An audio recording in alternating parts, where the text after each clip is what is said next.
Au 50 de la rue Saint-Blaise à Alençon se trouve la maison de la famille Martin. Sainte Thérèse de l'Enfant Jésus est née ici, petite dernière de 9 enfants.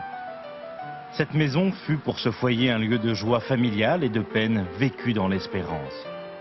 Les parents se sont mariés le 13 juillet 1858.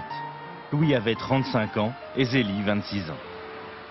Il avait vraiment envisagé la vie religieuse et il avait voulu aller au Grand Saint-Bernard comme moine et puis ça n'a pas pu aboutir.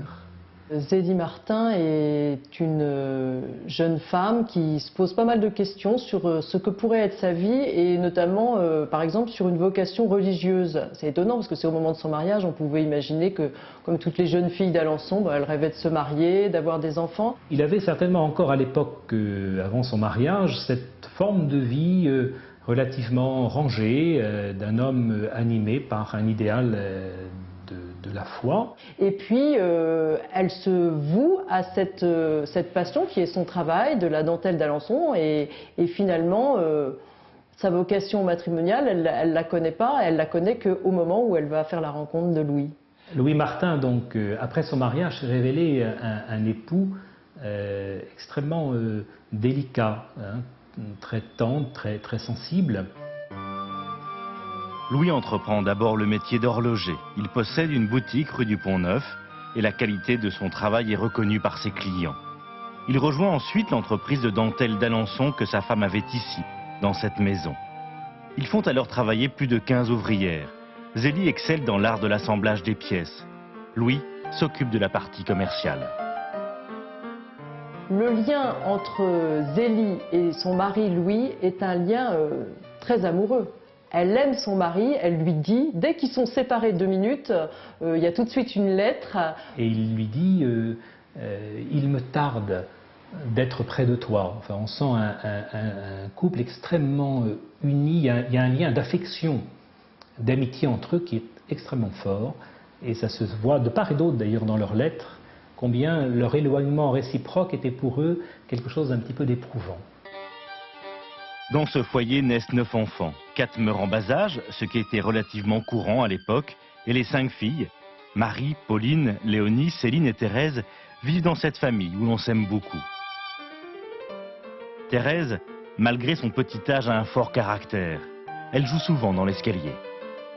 Elle n'avait pas tout à fait 3 ans qu'elle s'est imaginé le petit jeu, un jeu pour elle, de le monter, de le descendre en appelant maman à chaque marche. Et maman, qui travaillait dans la pièce en bas, devait répondre. Si maman ne répondait pas, la petite ne bougeait plus et continuait à appeler. Et si maman répondait un petit mot gentil, il y avait une marche de gagner vers le haut ou vers le bas et on recommençait à appeler maman. Alors, des marches, il y en a 18. On voit l'exigence de la petite fille et la patience de la maman. Zélie Martin est vraiment une éducatrice dans l'âme et je pense que ses enfants ont eu envie de connaître le Seigneur en la voyant vivre et en voyant vivre les deux, c'est-à-dire père et mère qui avaient la même intensité de foi avec chacun sa manière bien sûr de l'exprimer. La famille Martin ancre véritablement sa vie dans l'Évangile. La vie de chrétienne de Zélie Martin est une vie très intensive, c'est-à-dire que j'ai compris dans cette correspondance que c'est Dieu premier servi. Et c'est Dieu premier servi à cette époque-là, d'abord par la liturgie, elle assiste à la messe de bonne heure le matin, elle fait des neuvaines pour les uns et pour les autres, elle se préoccupe du salut des autres. Par exemple, à un moment, on voit, elle a des personnes qui travaillent chez elle, dont le père va mourir. Sa seule inquiétude, c'est que cet homme se confesse avant de mourir, parce qu'elle sait que son salut est dans les mains du prêtre qui va le confesser. C'est quelqu'un qui fait les choses simplement, mais qui regarde et qui sait voir. Zélie est atteinte d'une grave maladie qui l'empêchera de pouvoir allaiter ses enfants. Ils seront séparés d'elle et placés en nourrice. Elle fait tout son possible pour les voir régulièrement. Zélie ne faisait pas peser cette souffrance sur son entourage. Dans ses lettres, on trouve des notes de ses maux de tête, de ses maux de poitrine. Elle avait un cancer du sein. Mais cette souffrance, elle la dépassait et elle continuait à accorder beaucoup d'attention à son entourage, beaucoup d'amour à son époux, à ses enfants. Après des mois de souffrance, Zélie reçoit les derniers sacrements, entourée par toutes ses filles. Le 28 août 1877, après une brève agonie, elle s'éteint doucement. Zélie est morte dans cette chambre, dans le même lit qui a vu naître Thérèse. Elle était âgée de 46 ans. Après la mort de Zélie, la famille part à Lisieux rejoindre pour le bien des enfants le beau-frère et la belle-sœur de Louis.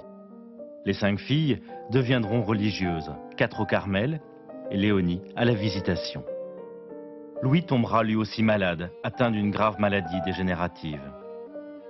Le foyer Martin est véritablement source d'interrogation pour les familles d'aujourd'hui. Comment des gens de foi, petit à petit, ont appris à vivre cet idéal comme couple, et ça c'est peut-être le côté moderne, c'est-à-dire comment être saint dans le monde. Hein, ça c'est un des points forts qu'ils ont eu à découvrir, à apprendre.